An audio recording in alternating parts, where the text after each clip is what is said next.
When I was 27 years old, I left a very demanding job in management consulting for a job that was even more demanding, teaching. I went to teach 7th graders math in New York City public schools. And like any teacher, I made quizzes and tests. I gave out homework and assignment.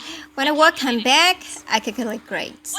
What struck me was that IQ was not the only difference between my best and my worst students. Some of my strongest performers did not have stratospheric IQ scores. Some of my smartest kids weren't doing so well, and that got me thinking.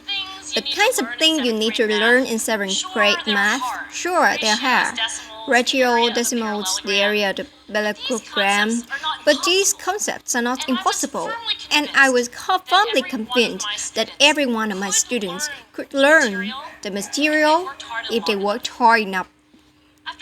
After several more years of teaching, I came to the conclusion that what we need in education is a much better understanding of students and learning from a motivational perspective, from a psychological perspective. In education, the one thing we know how to measure best is IQ. But what if doing well in school and in life depends on much more than your ability to learn quickly and easily? So I left the classroom and I went to graduate school to become a psychologist. I started studying kids and adults in all kinds of super challenging settings. And in every study, my question was, who is successful here and why? My research team, when I went to West Point Military Academy, we tried to predict which cadets would stay in military training and which would drop out. We went to the National Spelling Bee and tried to predict which children would advance farthest in competition. We studied rookie teachers working in really tough neighborhoods, asking which teachers are still going to be here in teaching by the end of the school year, and of those, who will be the most effective in improving learning outcomes for the students. We partner with private companies asking which of these salespeople are going to keep the jobs and who is going to earn most money. In all those very different contexts, one characteristic emerged as a significant predictor of success, and it wasn't social intelligence, it wasn't good looks, physical health, and it wasn't IQ. It was grit. Grit is passion and perseverance for very long-term goals. Grit is having stamina. Grit is sticking with your future, day in, day out, not just for the week, not just for the month, but for years.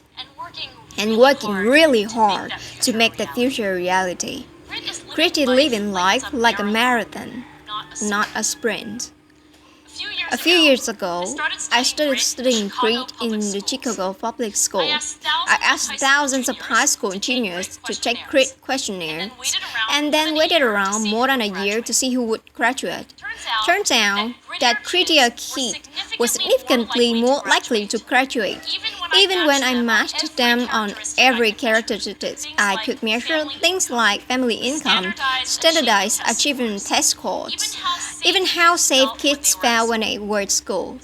So it's not just at West Point for the National Spelling Bee that grit matters, it's also in school, especially for kids at risk for dropping out. To me, the most shocking thing about grit is how little we know, how little science know about building it. Every day, peers and teachers ask me, how do I build grit in kids?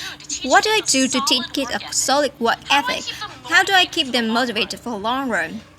The honest answer is, I don't know. What I do know is that talent doesn't make you gritty. Our data show very clearly that there are many talented individuals who simply do not follow through their commitments. In fact, our data, grit is usually unrelated or even inversely related to measures of talent.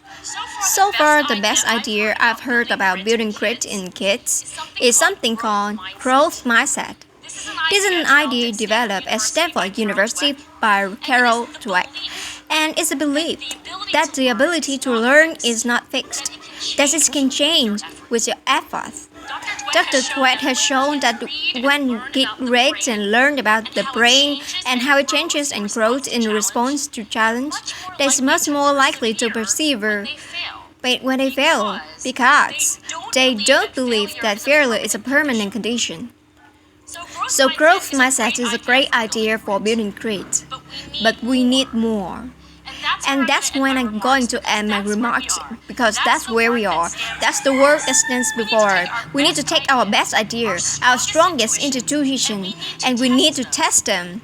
We need to measure whether they've been successful, and we have to be willing to fail, to be wrong, to start over again with lessons learned. In other words, we need to be gritty about getting our kids grittier. Thank you.